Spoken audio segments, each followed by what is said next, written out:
Hello, bunnies, and welcome to part two of my Winston Reid interview, where we're talking about childhood spirit and how to enter that into your adulthood, balance responsibilities, and so many other things. Winston is so amazing, and if you missed the first part, you should definitely go check it out with the little card or down in the description because we couldn't stop talking that this has a part two. He was giving so much amazing insight in the first round, and now in the second round, he's got more for you guys and for me because I literally started implementing all of his instructions in my life. I now have like my own scoreboard and everything, which we will get into in this episode. So don't forget to subscribe and to make sure that you are kept up with all these new interviews and different episodes of Burrowed Thoughts. If you're new here, my name is Lana and I am your host, and I'm so excited to get into this conversation topic and start right where we left off. So I'm very interested because looking from my perspective, it seems like you've made so many big jumps in your life. So you've gone from America to Africa to building your own company. And I'm wondering, like, I guess you feel like you must lose something while making those big jumps. And while you are losing those things, how do you deal with it? What do you do to deal with the sense of loss that comes with big jumps? It's interesting. So the answer is yes, but Hmm. I think that's an appropriate phenomenon. So I think less so from the standpoint of perhaps just coming from the U.S. I was working in New York before moving to Morocco, and then moving to Morocco, but rather specifically when I started my company, Yeah. and namely those things were, you know, I was starting my journey into being not just the steward of a business, in which case, I had responsibilities for people. Guys have had children. One of my guys just had a son. I think the answer to your question is absolutely yes, but I think that was appropriate. And by that I mean, when I became, the CEO of my business and raised money, I suddenly found myself in a position where I was, even though I don't have a family. I mean, I have my parents and my siblings and so forth back home, but I haven't say gotten married and have had children and so forth. So I suddenly came from like a profile of only needing to be concerned with myself to now being concerned about the welfare of other people. One, and then two, actually, so there were three groups. There was my employees, and then secondly was now also my investors, who I told, like, this thing is going to be really big. I'm going to return back to you, 10x on your investment. And I'm going to do everything in my power to ensure that happens within 7 years, which is what investors tend to expect, or otherwise prefer. And then the third group was also then customers, like people saying, okay, we're going to, especially banks, we're going to allow for you to integrate to us, and we're going to allow for you to deliver services. And these were not. I mean, I was responsible for, say, delivering to a customer. Again, I was a product manager before, sure, but I was an employee of another company before I started my own, right? And so what I lost was that, frankly, that ability to be more selfish. That's Mm. really ultimately what it comes down to. Like when I was working at other companies, like I had like my job, I had my key performance indicators, I had my KPIs, I had my expectations, that people had on me, and then as long as I did my job, then I was good. I was able to, go on trips with friends on the weekends and so forth, and that was fine. Now I basically all the time have like this latent stress about those who are within my responsibility, or otherwise who I do have a responsibility to be um, to be to be really careful about, in terms of like how I'm caring for them, right? And so yeah, I think it was a good motivation, actually, and it kind of, frankly, it forced me to mature in a way that I wanted to, actually, well, before anyway. Like, I think at each stage of life, like every 10 years, we should be having more responsibility. We should be figuring out more tactfully how to balance, and, as we're talking about, like, playful parts about yourself with also being a very reliable person. Yeah. And so yeah, yeah. So while I did lose those things, I think it was in the right direction. I think you're absolutely right, and I can appreciate the fact that you're thinking about it in a sense of, "Oh, I wanna be more reliable and I wanna hold on more responsibilities," because when you think about it, if you're starting to lose things, then you have to start losing those things with the intention that you're moving in the right direction. It needs to feel that way. It doesn't need to only rely in that intention. You need to feel that way. And if you don't, that means that you have to take that step back and you have to think to yourself, what is going on and how can I regain some of the parts of me that I feel like I've lost that I love but aren't moving me in the right direction, aren't moving me forward, aren't making me more reliable or responsible. And I feel it too, moving away and taking on bigger responsibilities. I feel like that's how I can connect to you so much is the fact that I do have a similar beginning and the fact that I understand where you're coming from. I hope that, that can integrate itself into other people as well. That, I did lose things as well, but those things made me better and made me move in the direction of who I want to be and what I want to be. That's it exactly. And I think actually it may sound, it may potentially sound trite, but I think what you said is actually really, really important. I think it's actually rather profound. Because again, like just looking at, I have different friends who've taken different who focus on different things, I guess, in the course of their lives. And there, like I said, there are many things that I still need to do. But one thing that I have noticed is that there have been a number of number of people that I've known, who've almost just from what I've seen, it's like there there's this phenomenon where like people, as they see challenge, like challenging opportunities that otherwise could be available to them, they choose comfort for fear of failure. Exactly to what we were discussing just before we started the podcast. Like this orientation of basically living out of fear or love, like the Mhm. fear of failure, fear of embarrassment, fear of humiliation, whatever it is, or the love of becoming a greater person. Like I now, like even this podcast now is not something that like I feel no nervousness for, and whenever your voice is being recorded and then it's going to be shared with people, the people who you don't know, like that, at least for me, and perhaps it's different for Gen Z because like my little sister is in your generation, and like she's just like very comfortable on social media and kind of sharing her expressing herself and so forth. But I'm 31. Like I grew up kind of at the advent of that period. So like my Instagram, for example, now is private. Like even the idea of like making it totally open so that anybody can follow you and seeing what you're up to is like it's kind of new. So Yeah. new and daunting. So perhaps I think you might be naturally more inclined in this regard, definitely, than me. But that has been something that I think is important for everyone to get comfortable with.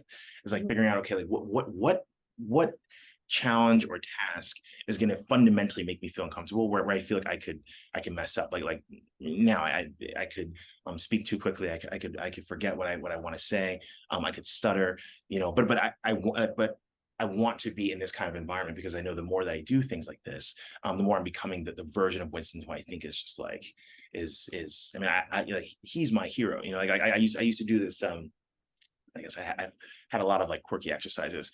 One of them was I had the last names of guys who I really looked up to above my bed, including well, so my last name, my father, but then my grandfathers on both sides, and then like just some other guys. And I only say guys, by the way, just because I identify as a man, so I look up to men in particular when it comes to like what kind of man do I want to be. Um, and something that was just like really really helpful with that exercise was realizing, wait a second, actually, like the one, like even looking at all these names, the one who I really look up to actually is like Winston, like 20 years. It's like when I think about like when I distill down like all like the best qualities and traits about these different people who I really look up to, it's like yeah, I wanted to take this and this and this and this and so forth. But like who I think is just like incredible is who I want to be, like true to Winston, but also doing what I'm supposed to do to become just like a really incredible individual in 20 years. And I think that's good for everyone. But what's required in order to become that person is uncomfortable change, and that's usually what people, I think, like in practice don't actually want to do. Like people want to become like they want to say, I want to become the best version of myself. What I think they count from it, and this is a practice for everyone. I mean, this is something that I too am still practicing. I had this, I'm speaking at this conference in a few weeks, and I'm nervous about it already because they're like 2,000 people in the room, and it's a conference within my industry, and so I'm nervous about it now. But I know I necessarily have to do that speaking engagement because it makes me uncomfortable. But I know that by doing it, I'm going to get closer to my ultimate goal, where I can speak anywhere. I can speak to Congress or whatever. There's like in order to get to a better version of yourself, you have to be okay with the discomfort. Yeah, I totally. It's so interesting because it is true that, the younger generations are gaining a lot of like real skills, and I see it myself in my university where, I'm constantly talking to people who are almost feel like hot shots all the time, and people who are business owners, and all of these different qualities. And a lot of it comes from, you have to put yourself out there and you have to be available, and in that sense kind of reliable in that way where people know who you are and know that you're there for them. And the way that the youth connect to online and connect to kind of the digital era also really helps that. But I think at the same time we need to like still look to the past. Of course, like leave your past behind and everything like that, but at the same time there needs to be a sense of love and appreciation that comes from exactly what you're talking about, child Winston. And I think about it all the time too, like how Lana, like young Lana, would be so happy to see where she is now. Because yes, like of course, I expected myself to be somewhere, but to actually be here and be in the now and to think what she would think about me is amazing. And there comes so much love, so much gratitude for that type of practice. And then also just looking at it the other way, like Lana 70 years from now looking back and thinking, wow, look at how she dealt with that, look at her age, or look at all of these other different crucial pieces that make you you and make your life yours. So I think that's so beautiful, and that it isn't something that everyone thinks about, and it needs to be implemented so that we can continue to spread more love and gratitude in our everyday lives. Yeah, I think so. One tool Mhm. that I've used, I guess I've shared like five, but Okay. this is another one You that need I your own found workbook. very effective. Uh, yeah, I'm really realizing that now, that might be helpful, even for myself. Like, but yeah. So one tool that I had heard somewhere, and so this isn't coming from me, but I really liked it, and I think it can be helpful for others as well. Is the key thing to focus on is how, like, decision to decision, or from day to day, from opportunity to opportunity, am I how can I say this, which path that's in front of me, or otherwise which response to whatever has confronted me in my life right now, which path would make my 7-year-old self and my 70-year-old self happy at the same time. Yes. It's like, you know what I mean? Like I think about that concept all the time. Like, um, because that way, and perhaps it's not always like every single moment, 7-year-old you and 7-year-old you are always gonna agree, like 7-year-old you, I was like, oh, I actually want to start with dessert. And like 7-year-old you was like, no, that's why I have diabetes and I'm 70. It's like, it's like that could be, it ain't always be, but on average, like in the course of a week, it definitely should balance out. Right. Yeah. So for example, and this applies to everything. I mean, this applies to, shoot, do I pursue this opportunity where I could try and do it and I could fail and I can be embarrassed? Like 70-year-old self will be like, well, think about, say if you have kids, like, is the risk of doing this, how do I say this? Does the risk of doing this, where the likelihood of success is high enough? Like, is it high enough to outweigh the possible downside of hurting your children? But at the same time, think of it like your 7-year-old self and be like, yeah, but was this particular thing something that I've been dreaming about since forever?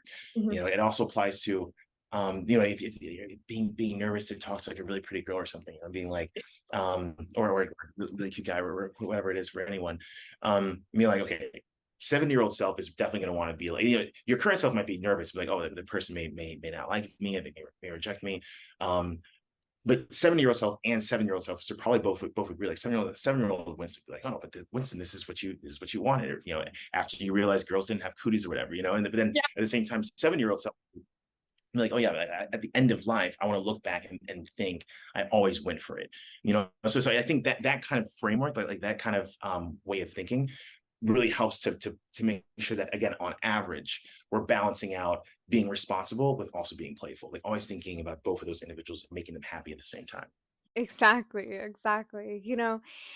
It's just I think what I was going on about when you were in my head bouncing back and forth when you were speaking was the fact that sometimes we truly just need to take on opportunities or to walk around with the confidence of our 7-year-old self because I think about it and I'm like, "Oh my gosh, young Lana would have so much fun doing this opportunity," or she would literally just get up and dance wherever she felt like or dress up however she wanted. And that is so important because that is such a comforting and sense of self and self-expression, and it's something that we lose along the way because of the adult bubble and something that we're going to constantly take for granted. So to kind of keep that mindfulness going of, oh, okay, I can still behave in this sense and have it bring something positive to my life, which is that confidence. And a lot of life is just about confidence. We also see that, when it comes down to it, I think of my 7-year-old self and how she would love to tell this story to their grandkids. So I think putting on that mindset and trying to balance all three is a way in which that you can bring so much joy and gratitude, like I was saying earlier, into your life now. And then also to bring in this aspect of just pure love for every phase you go through. I remember when I was in high school and I had a fear of public speaking. I had a huge exam that I was in front of everybody that I decided to watch a video right before I went to school about like how to get over your fear of public speaking. And the guy had said that turn your nervousness into excitement, and using that 70 or 7-year-old confidence, I think can really relieve that and bring in that excitement of like, even if I fail, this is a story I can tell. Or if I don't take on this opportunity, how disappointed would my 7-year-old self be? All of these little things are things that we can balance, but also things that people have taken so much for granted because of the adult bubble. And we need to really just be more mindful for it because of the fact that it does have so many benefits it can bring. Exactly. And so something that I had seen was that physiologically, with like within the body, the experience of being very nervous and being very anxious are actually the same thing. Um, like a nervous positive excitement and anxiety are actually physically the same thing.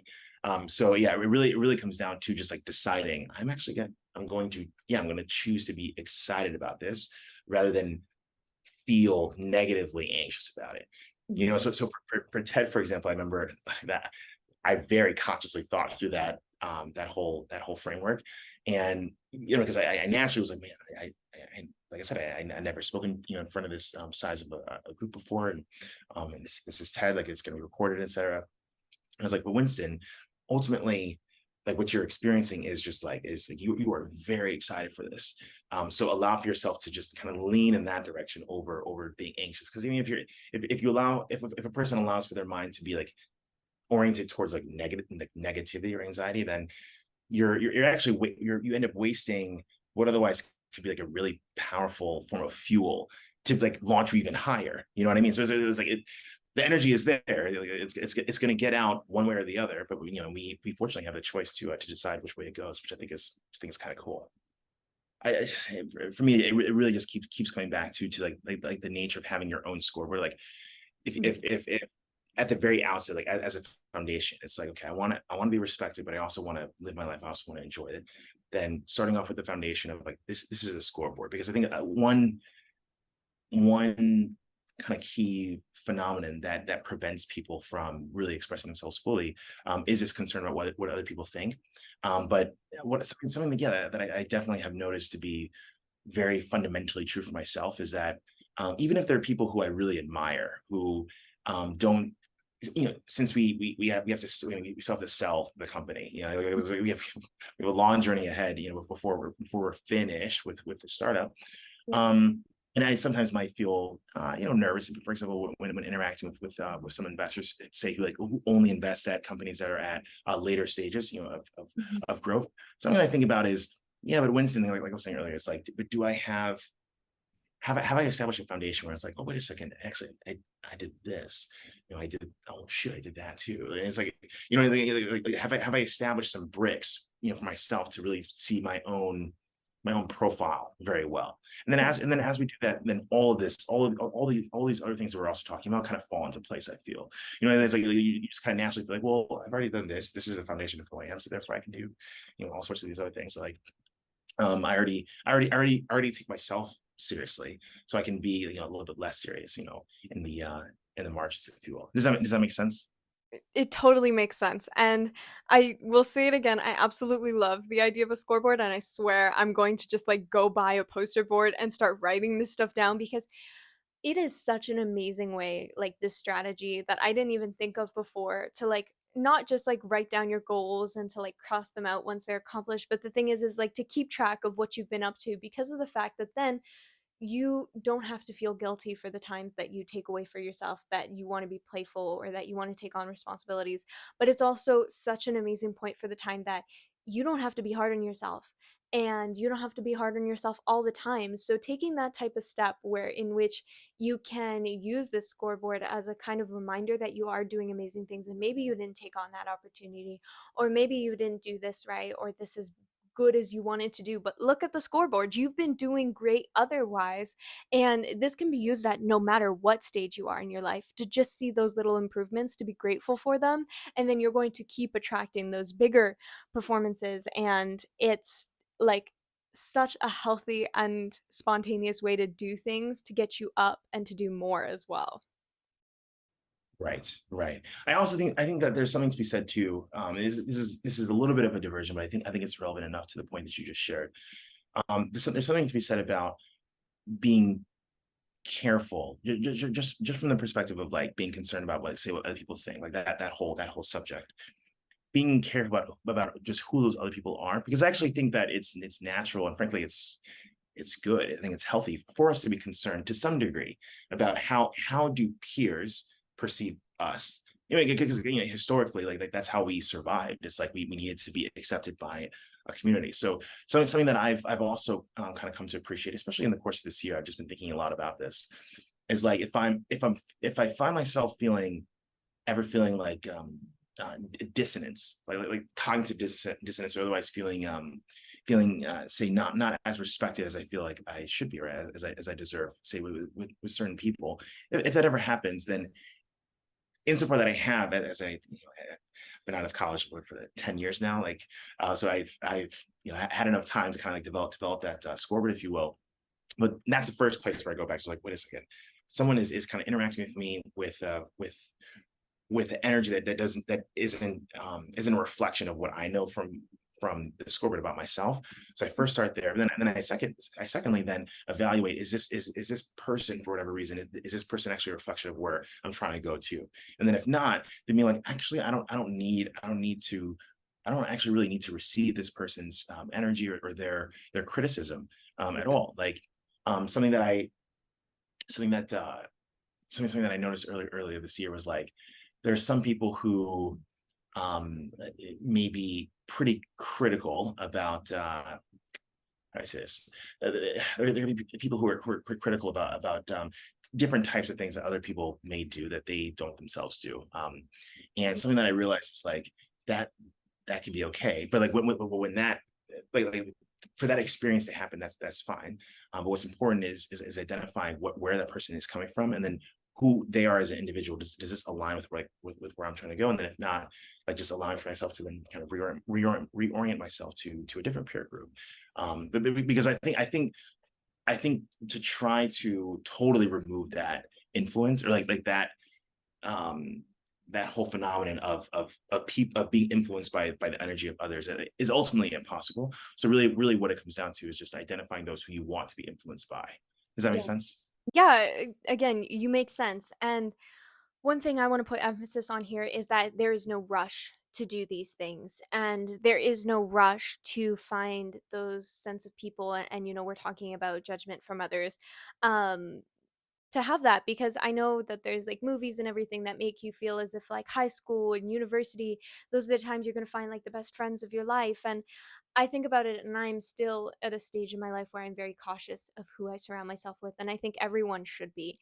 And that it's not right to just settle for who you spend time with just because you want that extra company, because of the fact that so many people's opinions can be really negative and can have an impact on you. So I am very careful of who I surround myself with, not because I don't want to listen to their opinions. I do. I take it in, but I just put less value on their opinion of me, their opinion of how I should be or how I shouldn't be, and put more emphasis on the people that I do care about and the people that I do think have to have that sense of, oh, they are important to me.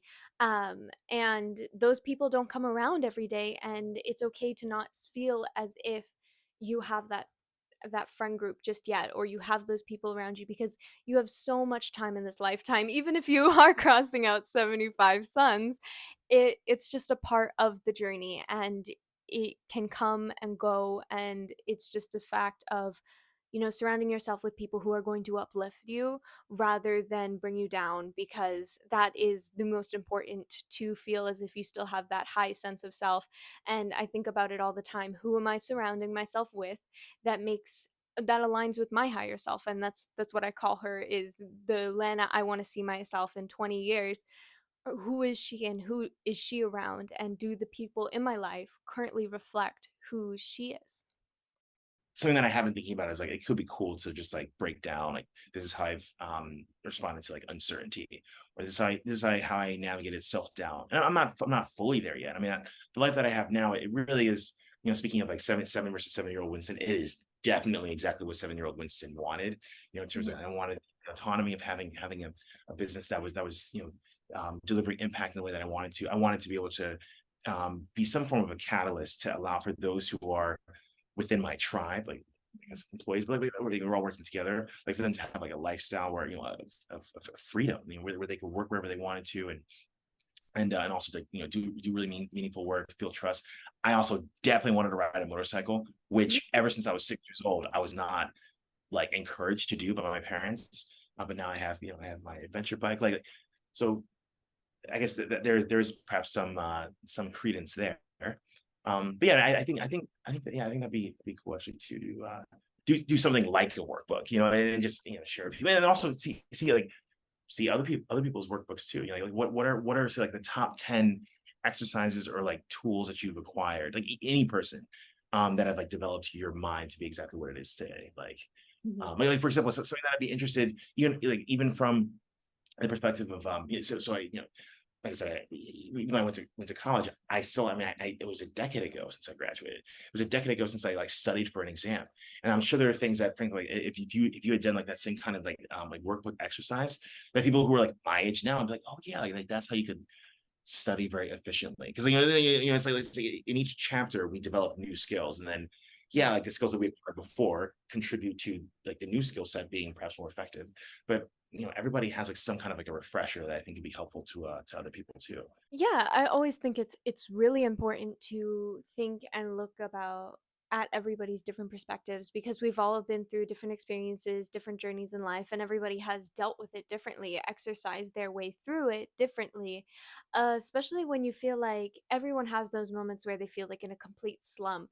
And the thing is we're always going to get out of that. We are always going to move forward and get past it, but how do you work through it? How do you get through it? And so many people have different experiences and stories to share about their experience in that. And you can almost view it as like everyone has their own little workbook, I guess. And you can learn so much just from other people and their experiences and what they've done.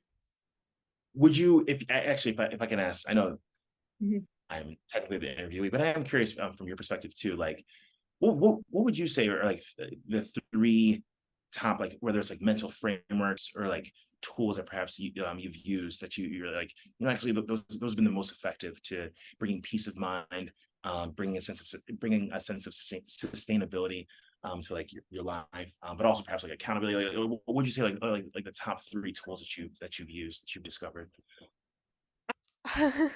Thank you. Yeah, okay, let me think about this. My first one is that every full moon, and this is something that kind of shocks people when I tell them, I do shadow work every full moon. And one of my favorite shadow work activities is looking at your shadow self versus your higher self. And this is like, I've mentioned her before, like today. And it's writing your higher self, like what you want to be, who are you? Um, are you is a better term just because I don't want to say like want to be because you are that person. You're just taking the steps to be that person. Um, so for example, like my higher self is confident, and then mentioning the complete opposite of that, in this case it would be my shadow self is insecure, and then you start to see the scale, and then you can decide on the scale where you are and what you need to be working on. So I'll work on that for the next, let's say, month until the next full moon, and then do another evaluation, a self-reflection. I think that really helps, and I like to reflect a lot on where I am emotionally and mentally. The second is uplifting music. I cannot sit there and listen to sad music whatsoever, because I do believe everything in life is energies, and music is one of those things that it's like those frequencies can influence you so much that if you're constantly listening to sad music or anything with lower energy, then you can attract that unintentionally. And I've had it happen before, I swear, where that has happened. And I was listening to lower music, then the next couple days later, like something happened, and I was like, what? Why? And then you just think about, like, oh, I've been like on a lower vibration. So I'm always trying to listen to really upbeat, like dance stuff. And especially I think about it at like, I'm at an age where I can still happily dance around and I have no issues with that. And I want to feel as if I'm free in that sense. So, like, little dance parties and everything have to always be a part of my life. And for the third, I guess time for mindfulness. I block out the first 2 hours of my morning every single morning. I can't survive without that anymore, because those 2 hours are like my hours. They're for me. And what I love so much about it is that I'll grab a coffee, or maybe I'll read a book, or maybe I'll watch like a new TV show. Anything in that time that's just stuff that I want to do for me and my health and my well-being. And I don't look at my phone in that time. I'll go ahead and do yoga. That's also like first thing I do. Qigong, like all of these different things just to uplift myself. And so yeah, those are my three, I guess. Yeah, man, that's powerful. Yeah, that's what I'm saying. It's like everybody, I think at every age after like 4. Frankly, that's probably not even true. I think infants probably even just like, there's something we could learn even just by like the behaviors of other people that are always valuable.